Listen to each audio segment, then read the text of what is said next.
Oh, hi there, and welcome to Driftveil City.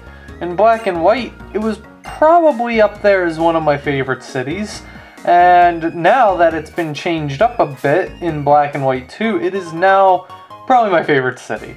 And I really like this place, mainly because I love the song here. I've never really been a fan of black and white's soundtrack, but I feel like this song, I don't know, it's just very catchy, and for some odd reason, this song stuck to me from the very beginning because it reminded me of a Toho song, and I love me some Toho.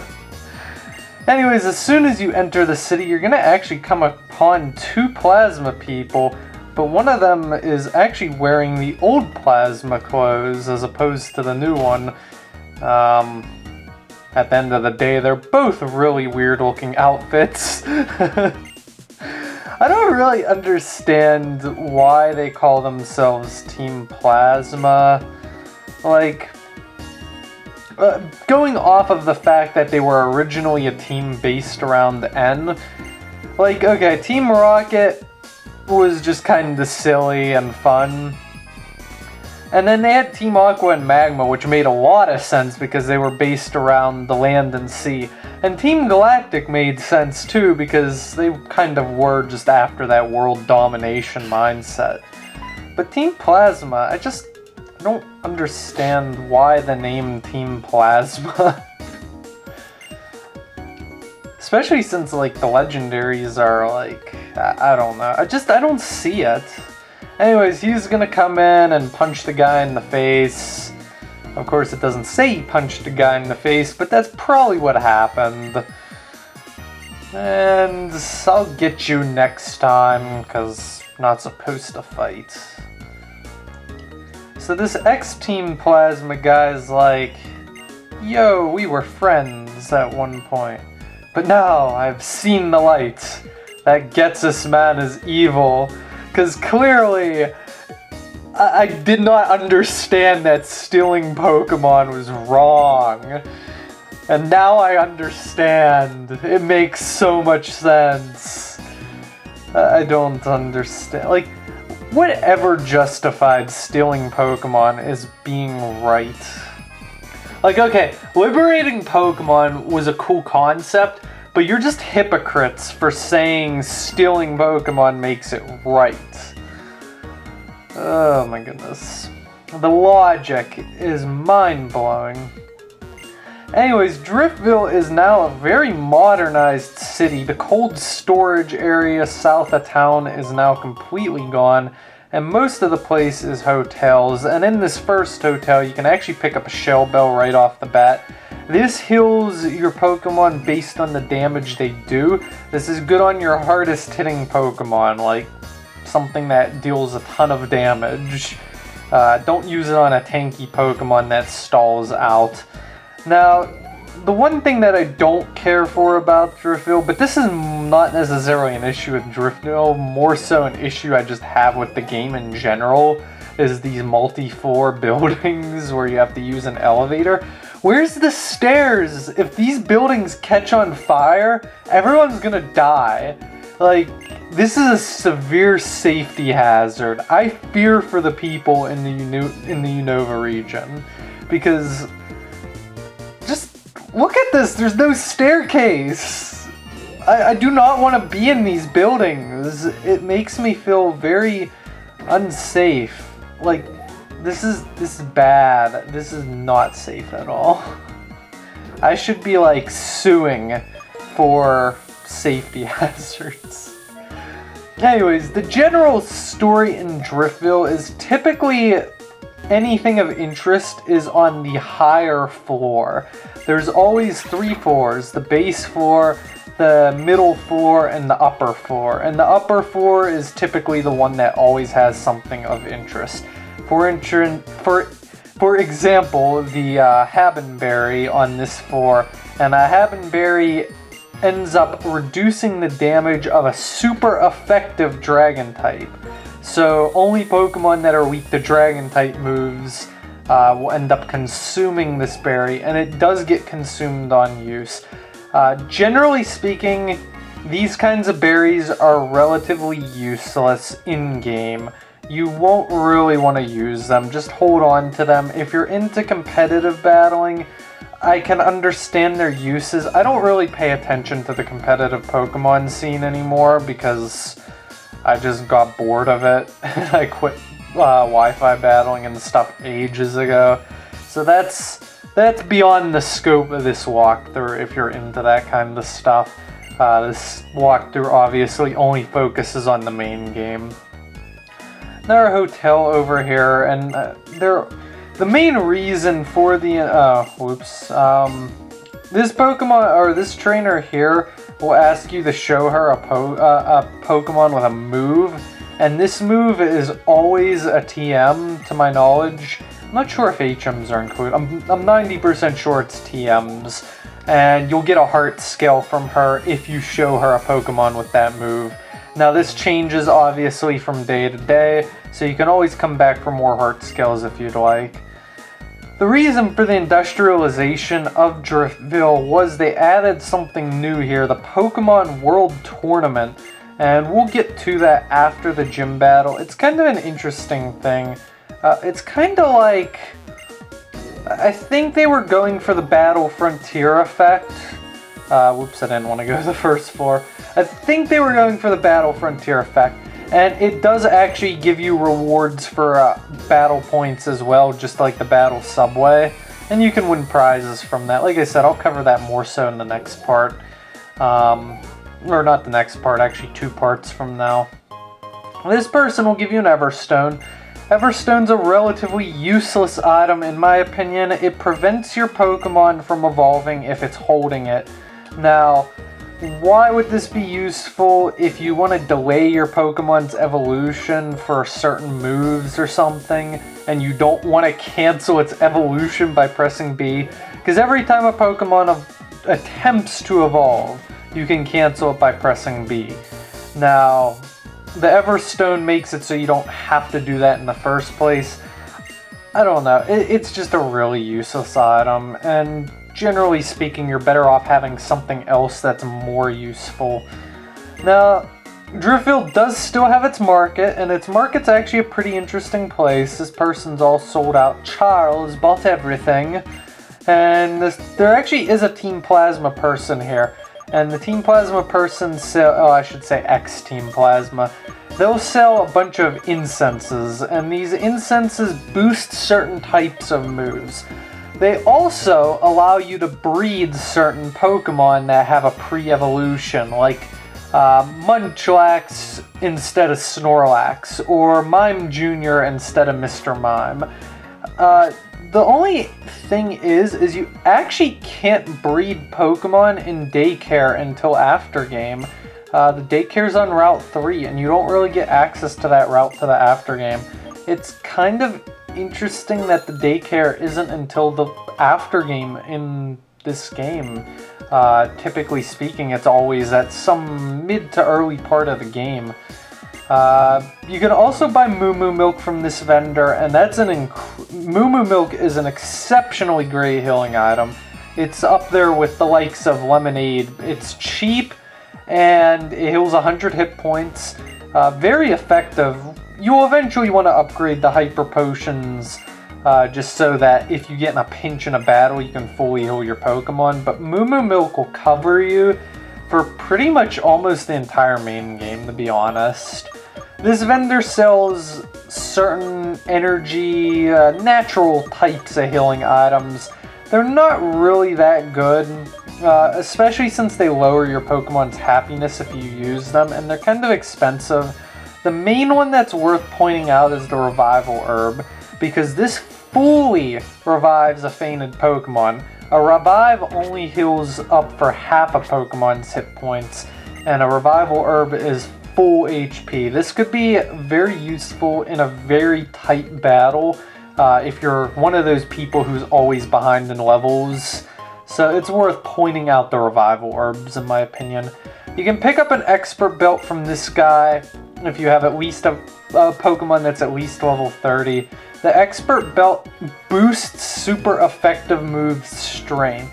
This is a good item for Pokemon that have a lot of variety in their moves, because Pokemon with a lot of variety are able to hit typically super effective shots more frequently. And I believe it's a 20% boost. I'm going from memory here, but it's not a bad item on, like I said, Pokemon with a lot of variety in their movesets. Now the Heartbreaker Charles is sitting over here, and he's going to show you the type of battle that he didn't show on the other area. In my case, it's a triple battle.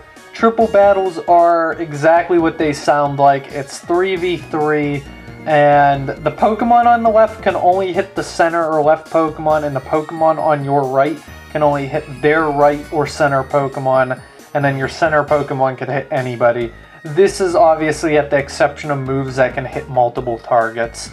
So I'm just going to battle it out. I don't really think it's worth explaining much more than that because it is very straightforward. Rotation battles are a little bit more complicated than triple battles. Triple battles are what you expect them to be. So, woohoo.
I really don't understand this guy. He mumbles such nonsense. Anyways, that's triple battles and rotation battles for you. You may fight a few of them throughout the games, so just keep that in mind. If you come into this hotel, you can actually teach yourself a variety of moves for red shards. Now, the cheaper moves aren't that great, although Signal Beam's actually a pretty decent move. But some of these moves are actually really solid moves. And the main thing to point out is you can actually get the elemental punches from him. So if you have Pokemon that are lacking in moves, it's worth considering. You can get red shards, 10 of them from the Poke Center in Nimbasa, if I'm recalling from memory here. And you can also get them from the Relic Castle place, I think, if you find them in certain spots, like those, well, they're shaking spot type places. I believe you can get shards from that as well. So, definitely worth pointing out the moves that you can get there. If you have anything that you want to learn now, definitely go for it. And then, nothing on this floor. I kind of do like the modernized look of Driftveil. I just hate this lack of stairs. It bothers me. Like, I know it's a video game, and I know it's not completely realistic, but it makes me, like, I don't know, the OCD part of me, like from my dad's side of my family, is kicking in, and it's like I'm obsessing over it for no reason whatsoever. I don't know. That's just me. You can get an air balloon thing item from here. Basically what it does is it basically gives you the levitate ability until you take damage, and then it pops, and then it's gone forever. I don't really understand this item, to be honest. I don't really know where the game designers were going with it. I find it to be a relatively pointless item, but that's just me. I mean, if you find a better use for it, have a good time. In the Poke Center, you can actually talk to this person way up here, and they'll give you a few luxury balls. Luxury balls basically allow your Pokemon, when you catch them, to be more friendly with you, and they'll actually be, they'll gain friendship with you a lot faster. So they're good for catching Pokemon that evolve through friendship. Typically there's no real reason to use it otherwise unless you're planning to use a return on it. But friendship is kind of a pointless stat unless you're using return, revenge, or it evolves for whatever reason. I'm actually moving my Purloin out because of something that's coming up here. But yeah, I never showed the inside of a Pokemon Center. This is what it looks like. You can also buy Dusk Balls here. I think they actually, they like nerfed the item. It doesn't give the 4 times effective rate in the nights anymore or in dark places. I think it's 3.5 times as effective now. I'm not really sure I understand why they lowered its effectiveness. I guess, I don't know, maybe it could be because, like, there was no reason to use any other type of Pokeball. If you wanted to catch a legendary, wait till nighttime and just use Dusk Balls. That's basically the story. There was no reason to use any other type of Pokeball. The Pokemon World Tournament! Yay! I actually do like the concept of the Pokemon World Tournament. Although, ever since 3rd Gen, I'm a huge fan of the Battle Frontier. More so 3rd Gen's Battle Frontier. I didn't really care for it as much in 4th Gen, but it still was a fun addition. I like it. It makes you actually kind of, like, the reason I became so knowledgeable of Pokemon games was because of my drive to want to beat the Battle Frontier. Because I'm like, I can't beat the Battle Frontier! Why are the Pokemon so good? And then it forced me to go on the internet and read about effort values and individual values, and I learned all these mechanical things about the specifics of Pokemon. Like, all these things that you don't really know are in the game unless you go and do the research and learn about the math. The Battle Frontier really made me love and learn Pokemon in 3rd Gen. That was... because 3rd Gen was how I got into the Pokemon series. I was kind of a sheltered kid who didn't play a lot of video games when I was younger. So, like, that was what really kicked it off for me when it came to Pokemon. You can also obtain a Big Root in this place. And the Big Root basically increases the amount of healing you get from moves like Giga Drain, Leech Seed, Ingrain, all of those healing type moves. Now, generally speaking, Miracle Seed is better unless you use a lot of these moves on one move set. So, for instance, my Cottony has Leech Seed and Giga Drain, and I really like a strategy like that. That's why Leech Seed has been one of my favorite grass-type strategies as long as I've been playing Pokemon. I know it's maybe not the most effective strategy, but I just find enjoyment in the move Leech Seed because it makes me, because when I used to get Leech Seeded, I always felt so hopeless. So I like having that feeling. But it's good on Pokemon that use a lot of those types of moves.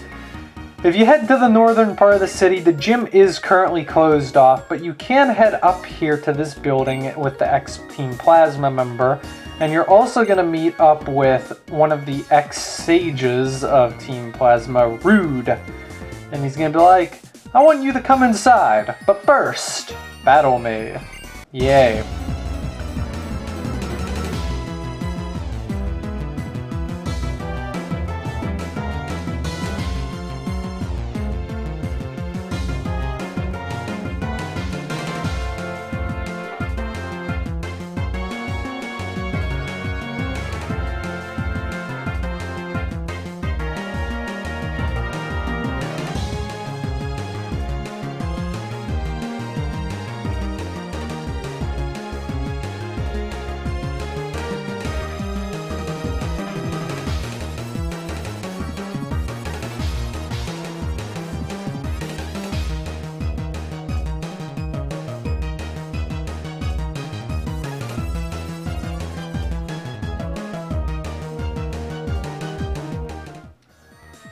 I'm so bad at this game. Oh boy. Anyways, Hugh's gonna show up and he's gonna be like, your friend, he may join us in the dark side of the Force. That'd be so funny if Team Plasma was just like, or the X-Team Plasma was just like, forget this kind act, we're still evil. Anyways, he's gonna be like, yeah, we're not Team Plasma anymore, or we're X-Team Plasma, or whatever, and he was gonna be like, you guys still suck, how dare you? Because, like, Hugh just doesn't want to, like, I don't know, he's, like, so ragey, like, these guys are clearly, like, over the world domination and being evil thing, and, like, Hugh's still sitting here being angry at them for, like, this guy's apologizing. I just... See, this is why I was saying the other part, I just can't feel pity for him. Like, God! They've moved on! They're no longer evil people. If they had the purloin, they would return it to him. But, like, I don't know. At the same time, as I said earlier, I still don't understand how these people could be like, stealing Pokemon is okay, and then have this sudden epiphany that, like, oh my god, what we did was wrong. Like, it just, I don't know. I really don't care for the logic that these people use. It blows my mind. Anyways, this guy's gonna give you a Zora, which evolves into the amazing Zoroark. Now this Pokemon is considered a traded Pokemon. It was actually N's Pokemon, and now it can be yours since the price was right. So if you do like Zoroark, like I said, I like it as a Pokemon. I do feel like it's kind of meant to be that Lucario ripoff, kind of like that, just that mascot of 5th gen, the way Lucario was to 4th gen. But it's an interesting Pokemon. It's a dark type Pokemon, and it has a really interesting ability, Illusion, which makes it look like the Pokemon that's at the end of your party. Typically it just confuses me more than it confuses the in-game AI, so I don't know if the abilities are really useful in regards to an in-game Pokemon. Unfortunately, Zoroark does kind of lack a lot of moves. You're going to be using TMs and move tutors for a lot of your moveset, in my opinion. But it's a solid Pokemon. It has really decent stats. I don't know if it's like the top tier of power for an in-game Pokemon, but it's not bad, and it'll definitely get you through the game if you want to use it. So that concludes Driftveil. We can now do the gym. This city is really big, so I know this is a long part, so sorry for boring you to tears. But I'll catch you next time at the gym. Thank you, and good night.